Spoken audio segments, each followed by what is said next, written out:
অন্যথায় বাংলাদেশের সাংবাদিক সমাজ কিভাবে সেটা আদায় করে নিতে হয়, আন্দোলন করতে হয়, সেটা কিন্তু আমাদেরকে শিখাতে হবে। আমরা জানি কিভাবে আন্দোলন করতে হয়, আদায় করতে হয়। আমাদেরকে সেই পথে যেতে বাধ্য করবেন না। এই জায়গায় দিনের আজকে ময়মনসিংহ বিভাগীয় শহর ময়মনসিংহে মানববন্ধন হচ্ছে, সারা বাংলাদেশের অনেক জেলায় হয়েছে।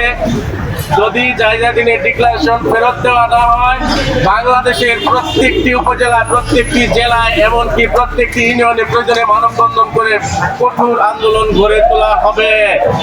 এবং আমরা সেই সাংবাদিকরা ঐক্যবদ্ধ রয়েছি। আমাদের রুটি রুজির প্রশ্নে আমরা কাউকে ছাড় দিব না। দাবি প্রতিবাদে আজকে আমাদের এই মানববন্ধন অনুষ্ঠান। আমরা সাংবাদিকরা শুধু একটাই জিনিসই দাবি আমাদের, আমরা চাই জনগণের সকলের ধারে ধারে পৌঁছে দেওয়া যে পত্রিকাটি জায়গাধীন পত্রিকা, এই পত্রিকাটা যেন মানুষের ঘরে ঘরে পুনরায় আবার পৌঁছায়। সাধারণ মানুষ আমরা যারা পত্রিকা পড়ি, যারা সকালে ঘুম থেকে উঠেই চার কাপ হাতের সাথে পত্রিকা নিয়ে বসি, আমরা তারা অবশ্যই আবার চাই এই জায়গাধীন পত্রিকা চালু হোক।